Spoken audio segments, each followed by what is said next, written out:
WFM 91.7. Today on The Big Question, we will be discussing effective organizational structure to curb sexual harassment. Effective organizational structure to curb sexual harassment. I'm joined by Adenike Kodri.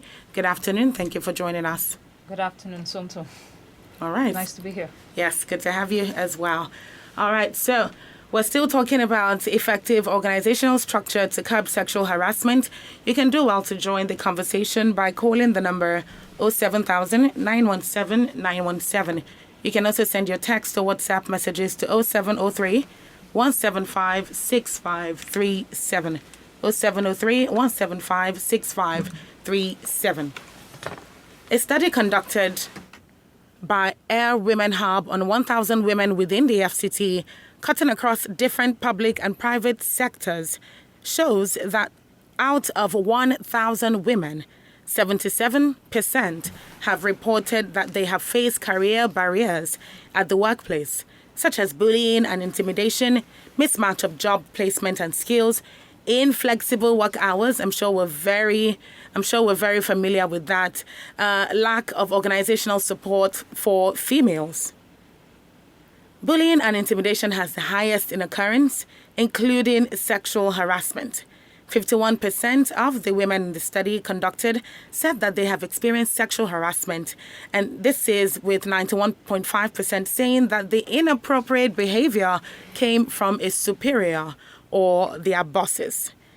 Now, many young women with growing careers can say that they have experienced one or some sort of sexual harassment, but scarcely are these cases reported, either for fear of them losing their jobs or for not being able to rise in their career.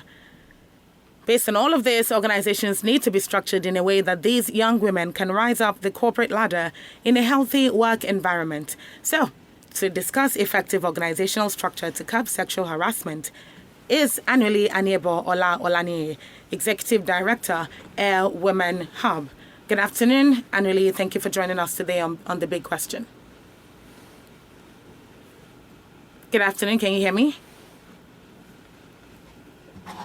Hello, Anuli. Can you hear me? Hear you. Can you hear me? Yes, I can hear you better now. Thank you very much for joining us on The Big Question today. All right, can you hear me now? Good afternoon, Anuli. All right. Well, the number to call is 07000. Thank you for having me. And I can hear you loud and clear. Wonderful. Thank you again. The number to call is 07000 917 917. You can always send your text and WhatsApp messages to 0703 175 6537. 0703 175 6537. Yes. Today we're discussing effective organizational structure to curb sexual harassment. And I'm going straight to just ask you this. In line with this study, now results from that study show that 51% of the women in the study conducted said that they have experienced sexual harassment. Now, what are some of those enabling factors associated with sexual harassment?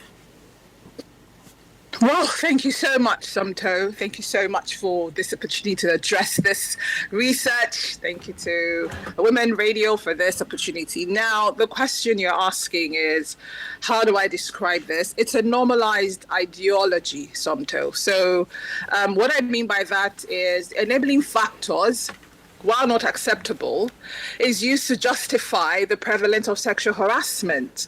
So sexual harassment in itself has intersecting factors that we all need to also research further on and bring more light to. However, the underlying factor, is first the socialization of power plays, the shaming culture that we have and the silencing culture that we have as well.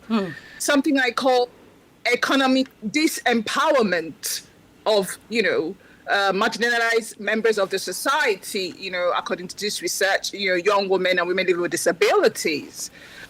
The very, very celebrated social masculine norms and very discriminatory mindsets that you and I have to face every day in our nation. So a lack of understanding of what sexual harassment is, I beg your pardon, plagues all of us as a society. So when you say I should describe it, I had to put everything under one word to answer you, but all of it is intersexist. So it's a normalized ideology that should not be. That's interesting. And thank you for answering that question. Thank you so much. Okay, it's been said that 39% of women interviewed in a research revealed that their organization has no formal structure to protect and support women in the workplace. Can we say that this is one of the results of the gender gap in the workplace? You see, we need to understand what sexual harassment is very critically, right? Okay. So, like the trauma that this causes on employees is actually very vital. And in my opinion, a focused leader would first understand this. So when we ask if it's a result of gender gap, I wouldn't entirely attribute a lack of representation of women in positions of leadership to just sexual harassment issue, right? Okay. But I won't also dismiss it as a factor. So what I mean is, when a woman obtains a position of leadership, right, you've got mindless, thoughtless individuals who reduce her achievement to just bedroom actions and activity. But when a man obtains the same, he's hailed as what? As hardworking. Yeah. So again, attitudes and socialite norms, as I have tried to say earlier on, form part of what is carried on to the organizations and workplaces. Now, the issues are multifaceted and they're quite intersectional. All right. And I always like to borrow a remark from the World Trade Organization's current DG, Dr. Ngozi Okonjo-Iweala, where she says in her book, Corruption is which she wrote a book about corruption, and she says, we've got educated, intelligent, focused women in Nigeria, but this does not translate to the numbers of women that are representative of us in leadership in our nation. So she identifies that there's a massive flaw. So we need to think about what Dr. Ngozi is trying to say here. Okay. She's trying to also say that if we had black women in positions of authority like National Assembly, for example, bills like the gender bills that would add value to everyone, including the men, would have been passed. But we don't have that right now. So attributing the lack of representation of women to just sexual harassment alone may not necessarily do us service. It is one of the factors. But I must add by saying that now a leader is a leader. Whether you're a man or woman, you're a leader. Okay. And it's when a leader in authority who genuinely sees an organization or a nation that needs to become more productive and more inclusive, the person will do that regardless. So workplaces need to have policies that will stop the prevalence of sexual harassment, first of all, to discourage it and to stop it, and where it's prevalent, to find a way to curb this menace. Thank you very much.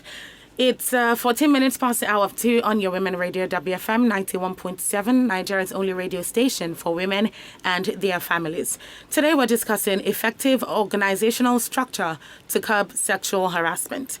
Effective organizational structure to curb sexual harassment. You can contribute or ask questions on the number 07000 917 917. Put a call through to 07000 917 917 or send your text or WhatsApp messages to 0703 175 6537. 07000 917 917 is the number to call. 0703 175 6537 is the number to send your text or WhatsApp messages to. We still have with us Anuli, let me confirm, Anuli Anyebo Olani, Executive Director, Women Hub, pardon me. All right, as we go on in conversation, the research that we're referring to right now says this about the structure of sexual harassment in workplaces. Now, 91.5% of the women in the study have said that the inappropriate behavior came from a superior or a boss in superior positions. Now, if a good amount of harassment in the workplace is coming from top management officials, then how easy is it for the victims to be able to speak out, call out the abusers without fear of being fired or ending up, without a job? Very very good question. Thank you for that.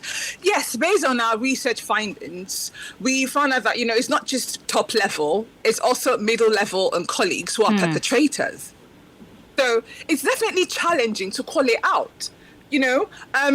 I think that, if one is unable to even identify that what sexual harassment is, number one, and number two, that is wrong, and you don't have adequate support for organizations. So human resource department, as you and I probably know it in theory, is there for the protection of employees, right? And the productivity of employees. Correct. So when you have a non-existent human resource department or a human resource person who actually, operates or executes their responsibilities underneath the top level management, how is that gonna work? A human resource department is supposed to be a business partner, to be able to see to the productive and an inclusive nature of an employee, to see to the whole well-being. So spaces that, do not enforce laws and office policies against sexual harassment will not necessarily have you and I and encourage us to report. I mean, the research shows that a lot of these young women, they lost their sources of livelihood. And you and I can see what's happening in our country today economic-wise. So it's making it nearly challenging. Now, what I wanted to be talking about is what is the reward for speaking up? Right now, the situation is that your reward for speaking up is losing your job. That's Exactly. what the reward is. So when you see somebody lose their job for speaking up, you are definitely not going to do the same. You're just going to keep quiet. So we have this unfortunate situation in Nigeria for reporting crimes generally, that, and getting crimes to be punished by law. Now, because there isn't any guarantee that when you report, you won't lose your job, it's frightening. It's very, very frightening. So what should happen is that, first of all, this shouldn't be happening. Okay. That's what it is. Number two, how do you know if an organization will protect you? We're not encouraged to ask such questions when we get interviewed for jobs, because what we're looking for is to get our salaries, right? To get something to live by. But an organizational policy matters very well. So the narrative of blaming the victim should really be tired by now. We should just be tired of blaming victims. The person who has an issue is a perpetrator. The person who is abusing another person, harassing another person, taking away the rights of another person, is the problem of the organization. That person should be questioned and fired. But how can we get there? We have to be better. We have to employ such policies that takes no one for granted. No one for granted. The well-being of staff and employees is very vital to the productivity of a company. Now, a good leader, a manager, a CEO, or line manager would see that the well-being of a member of your staff, right, should generate productivity for your company. That's what it should be. So everyone is scared, but that should not be. So when we change the narrative of making sure that there are policies in place and there are consequences and examples meted out, this would reduce a very great deal. Thank you very much. So in the course of answering your question, the first and this one, you did mention what sexual harassment is. And for the purpose of conversation, I don't just want to assume that we all understand specifically and in all the intricacies what sexual harassment really is. So can you just give us like an umbrella definition of what sexual harassment is, so that when we're referring to sexual harassment in the course of conversation, we can be sure specifically what it is that we're talking about? Oh, fantastic. Sexual harassment is an unwanted behavior or attitude you did not request for that's been meted on you. That's what sexual harassment is. It can come in varying form, but obviously it's usually sexual. So people have normalized having comments. When you make comments of a sexual nature about somebody else's body or positioning, that's sexual harassment. Okay. When you come into work one day and somebody tells you, oh, you look well relaxed, what did you do in the bedroom? That's sexual harassment. When somebody undresses you with their eyes, that's sexual harassment. When somebody asks for sexual favors in order to get a promotion, a job, or whatever it is in the workplace, that's sexual harassment. When somebody it discriminates you about how your body is, your body type, or says something, oh, you've got a really large behind, or your behind looks good in this dress, or your shape is this and that. That is sexual harassment. So every comment that has nothing to do with the work environment, professionalism, productivity at work, that goes beyond professional to personal, that is sexual harassment. And I do agree that a lot of us need to relearn and unlearn these words. Because in the course of my research, I found out that some women don't even understand what it is. Because when a man compliments your body structure, we just giggle and turn pink, like, ha, ha, ha, ha, ha. Oh, you know, but that's wrong. He shouldn't be doing that, you know. That's wrong for you to do. You have no right commenting on my body structure or tapping me on my behind or using your elbow to brush on my you know, boobs area.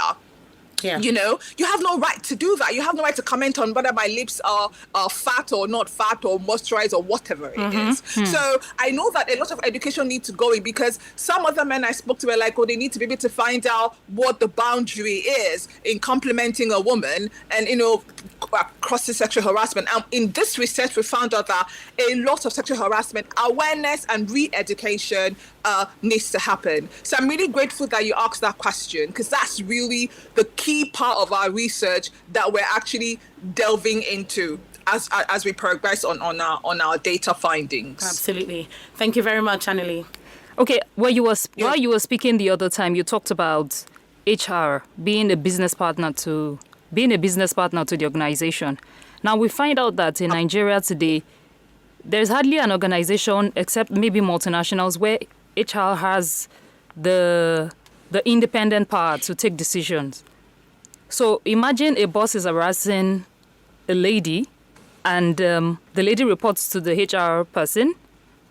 So how do we go about that? Or do we need to strengthen HR as being, or outsource HR as it were, so that things can go on properly?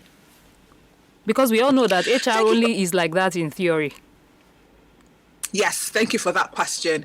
And yes, not all organizations have an ineffective or weak human resource department, as I would say it. Okay. You know, it's interesting to know that even as a country, we'll have what you call a human resource, institute. Did you know that? Yes. We actually have an institute and people got certified, right? Yes. And you have different things that you need to do. So what I find is it depends on the organization and the leader. I started to speak about leadership. Right? It depends on the organization and the leader, because you can actually have sexual harassment policies developed to your organization that is process driven and solution oriented, where you ensure that your employees are not discriminated or harassed based on this, and this. Right?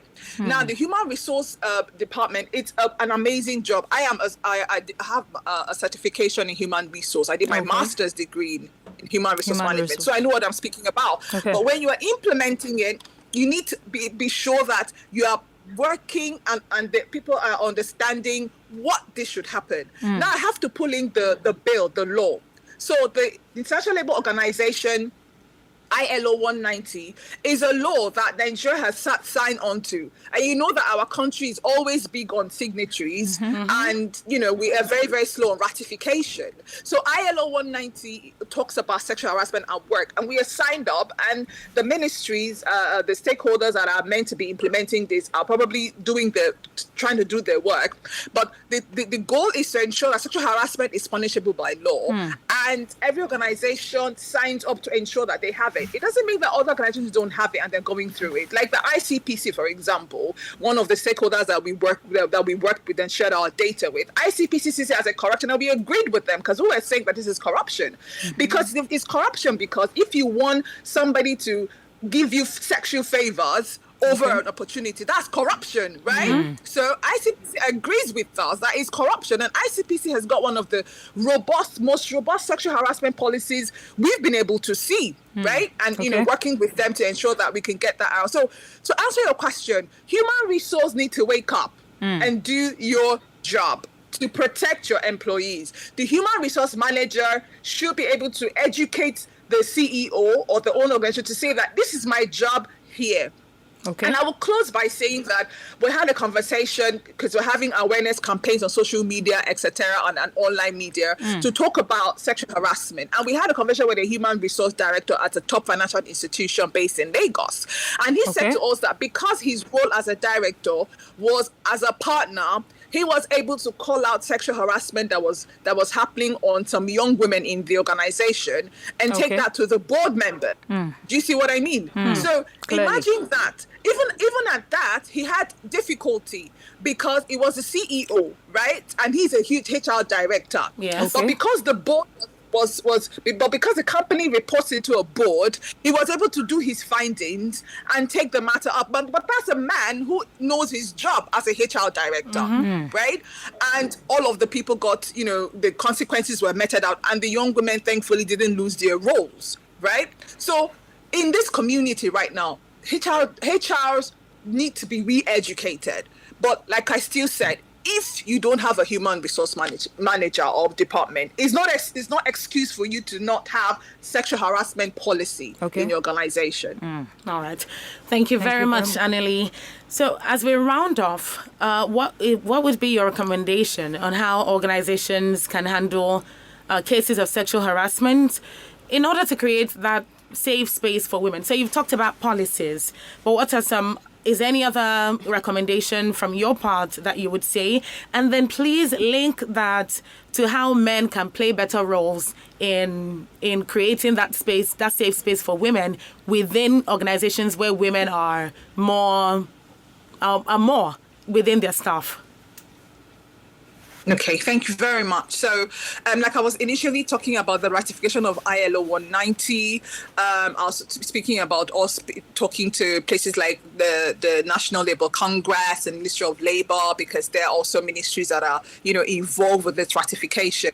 I would also want to say that, ignorance isn't bliss, right? Because, you don't see it happening, it doesn't mean it's not happening. Sexual harassment is real. Yes. Sexual harassment is traumatic. Sexual harassment robs you of all that you have. It robs you of your dignity, your self-esteem, your confidence. Now, having to tell 60 of the respondents who we did face-to-face to recount their trauma was even traumatic for me and my team. It's horrible, but we needed to do that to carry out this research. So I would definitely recommend that organizations set a goal not only to have sexual harassment policies in place, but to find a solution-driven process to stop it. Then when you find that policy, let there be consequences. So for a simple streamlined example is create a sexual harassment policy in an organization. To do that, go online, speak to departments, speak to organizations that create this. The VAP Act that we have also has some laws in there that can help explain further and the consequence of sexual harassment policies. But most importantly, as an organization, doesn't matter how small you are, have one. 2, be educate on it. Have an anonymous space where people are free to come to talk to you about, if any issues at all. Now, how would I encourage other spaces that have more men to do? It's still the same thing. Ignorance isn't bliss. It's not bliss. And I know that a lot of men know that it's happening, as well. So I like to first of all say that I always have conversations with men as well to understand that we all need to unlearn and relearn what sexual harassment is. I want to say that we need to go further than just rhetorical and look at the issues, because this has come and devoured a lot of our young women of the ability and the focus to look for more economic empowerment and financial independability for themselves than following the usual norm that means that, your body on the bed and you get your entitlement. No, that's wrong. I would like everyone to know that it's a wrong entitlement mentality for you to think that you need to attract sexual favors from somebody else, abuse your power, abuse the right of another person, and have your own sense of ego as an entitlement for yourself to sexually harass another human being. That's actually very, very wrong. So there are very, very few men in this space who have done their best to ensure that this doesn't happen, but the few does not equate to the large. We all have more work to do. I also actually want to use this opportunity to actually say thank you to all the young women who joined us in this research. They are the real, champions, because again, recounting your trauma isn't easy. And, I promise them that this research and data will go wide. Everybody will hear stories and we will do something about it. Thank you very much. On a final note, Adunli, I know I said as we round off, but on a final note, this question just popped in my head as regards that organizational structure and regards the trauma that you spoke about in conducting this study. So when people have been traumatized by virtue of sexual harassment in their individual workplaces, would you recommend organizations have some sort of psychosocial support that they can receive after the reporting and the whole procedure that comes along with reporting being sexually harassed? So psychosocial support, we recommend that for organizations on behalf of women that have been sexually harassed? Oh, absolutely. Very good question and very good point that you note. I think you just answered your question, actually. Yes, you need to, because like I was saying earlier on, an employee is a full human being. The well-being of your employees are in your hands when they come to the organization. I mean, literally calculate how many hours they spend in your organization trying to be productive, right? So that will tell you that their well-being is also your responsibility. It's not just their output in terms of things and targets. Their productivity levels can increase or decrease based on their well-being. So if anybody goes through or has sexual harassment method on them, I would expect the organization to first prioritize the person who went through this issue. You know, that's the first thing. And when I mentioned process-driven solutions. So it's not just to put up a poster on a board, on a notice board, and say you have sexual harassment, please call XYZ, and then that's it. Yes. You know, and then somebody tries to tell you to recount the trauma over and over again. No, it's process-driven in the sense that you go steps to do. And one organization may not be equipped enough to handle such trauma. Okay. You can collaborate with other equipped organizations to bring in psychosocial support and help to that individual because it's very traumatic, and give them the ability to know that, number one, is not your fault. That's one thing I want to say. It is not your fault. Anybody listening to us right now, being sexually harassed is not your fault. The person that did it to you, the perpetrator, is the one that is at fault. Now, everyone can get help if we seek it, right? So the organization needs to have an end-to-end solution of ensuring that the workplace sexual harassment does not repeat itself. The trauma is treated, the person is cancelled, goes through therapy if available, and goes through the process of healing, and then they can be productive again. You know, so that has to come in from the organization's point of view. All right. And that's like final notes. Thank you very much, Anuli. Thank you for joining us today on The Big Question. And before you go, Anuli, I just want to say well done for a great job you're doing.